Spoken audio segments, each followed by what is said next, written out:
was a man in the land of Uz whose name was Job, and that man was perfect and upright, and one that feared God and eschewed evil.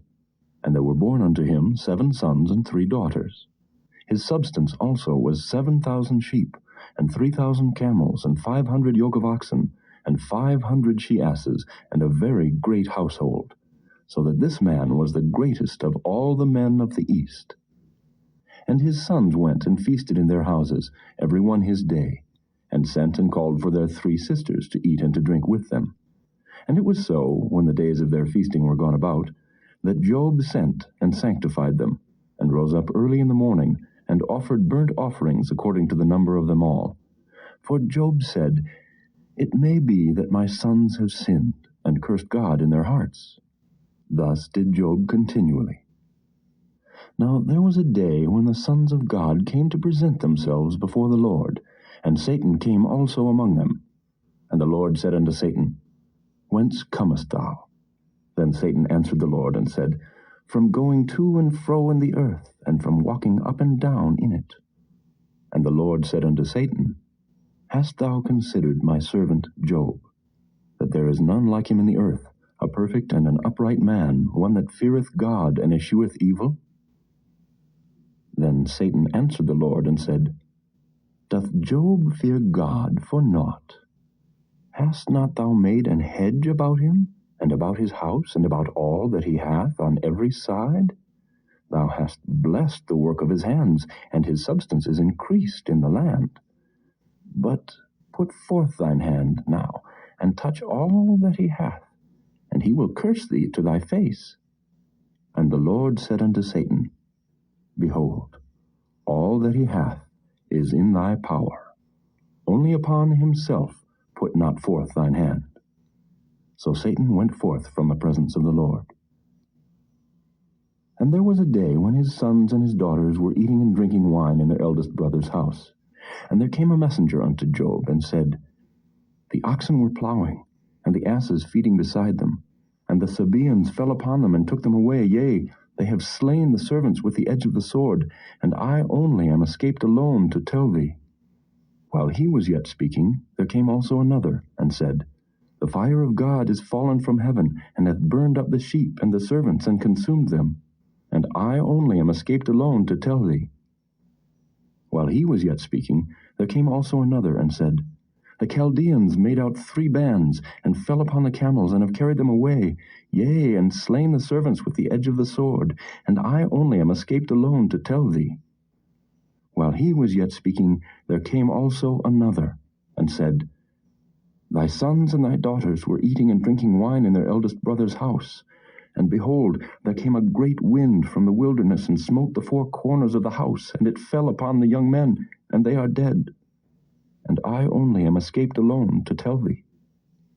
Then Job arose, and rent his mantle, and shaved his head, and fell down upon the ground, and worshipped, and said, Naked came I out of my mother's womb, and naked shall I return thither. The Lord gave, and the Lord hath taken away. Blessed be the name of the Lord. In all this, Job sinned not, nor charged God foolishly. Again there was a day when the sons of God came to present themselves before the Lord, and Satan came also among them to present himself before the Lord. And the Lord said unto Satan, From whence comest thou? And Satan answered the Lord, and said, From going to and fro in the earth, and from walking up and down in it. And the Lord said unto Satan, Hast thou considered my servant Job, that there is none like him in the earth, a perfect and an upright man, one that feareth God and escheweth evil? And still he holdeth fast his integrity, although thou movedst me against him to destroy him without cause. And Satan answered the Lord, and said, Skin for skin, yea, all that a man hath will he give for his life. But put forth thine hand now, and touch his bone and his flesh, and he will curse thee to thy face. And the Lord said unto Satan, Behold, he is in thine hand, but save his life. So went Satan forth from the presence of the Lord, and smote Job with sore boils from the sole of his foot unto his crown. And And he took him a potsherd to scrape himself withal, and he sat down among the ashes. Then said his wife unto him, Dost thou still retain thine integrity? Curse God and die. But he said unto her, Thou speakest as one of the foolish women speaketh. What? Shall we receive good at the hand of God, and shall we not receive evil? In all this did not Job sin with his lips.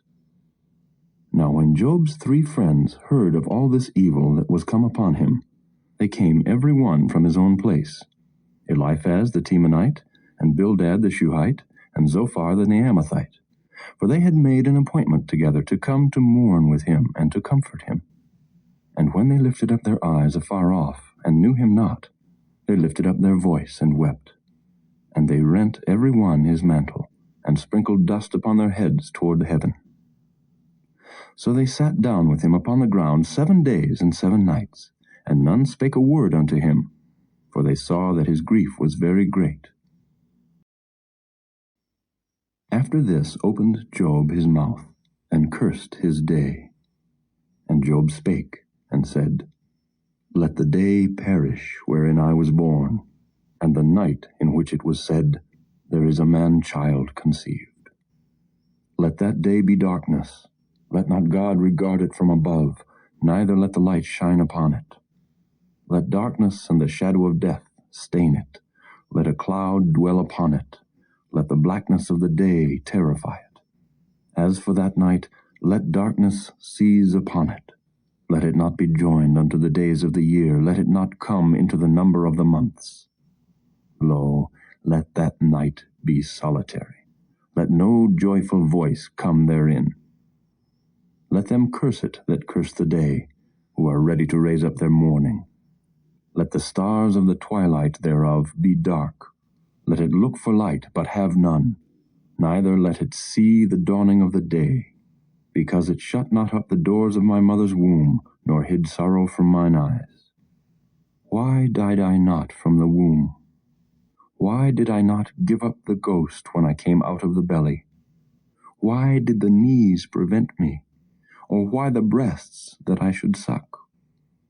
For now should I have lain still and been quiet, I should have slept. Then had I been at rest, with kings and counselors of the earth, which built desolate places for themselves, or with princes that had gold, who filled their houses with silver. Or as an hidden untimely birth I had not been, as infants which never saw light. There the wicked cease from troubling, and there the weary be at rest. There the prisoners rest together. They hear not the voice of the oppressor. The small and great are there, and the servant is free from his master. Wherefore is light given to him that is in misery, and life unto the bitter in soul, which long for death, but it cometh not, and dig for it more than for hid treasures, which rejoice exceedingly and are glad when they can find the grave. Why is light given to a man whose way is hid, and whom God hath hedged in? For my sighing cometh before I eat, and my roarings are poured out like the waters.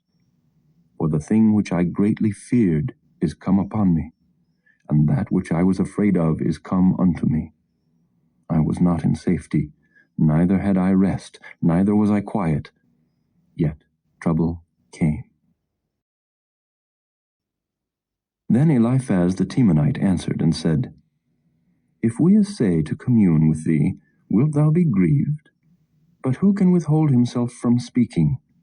Behold, thou hast instructed many, and thou hast strengthened the weak hands. Thy words have upholden him that was falling, and thou hast strengthened the feeble knees. But now it is come upon thee, and thou faintest.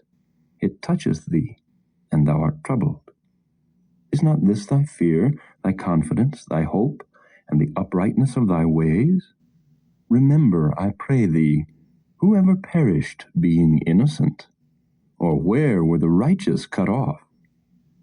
Even as I have seen, they that plow iniquity and sow wickedness reap the same. By the blast of God they perish, and by the breath of his nostrils are they consumed. The roaring of the lion, and the voice of the fierce lion, and the teeth of the young lions are broken. The old lion perisheth for lack of prey, and the stout lion's whelps are scattered abroad. Now a thing was secretly brought to me, and mine ear received a little thereof. In thoughts from the visions of the night, when deep sleep falleth on men, fear came upon me, and trembling, which made all my bones to shake. Then a spirit passed before my face, the hair of my flesh stood up. It stood still, but I could not discern the form thereof. An image was before mine eyes. There was silence, and I heard a voice, saying, Shall mortal man be more just than God? Shall a man be more pure than his Maker? Behold, he put no trust in his servants, and his angels he charged with folly. How much less in them that dwell in houses of clay, whose foundation is in the dust, which are crushed before the moth. They are destroyed from morning to evening. They perish forever without any regarding it. Doth not their excellency, which is in them, go away? They die, even without wisdom.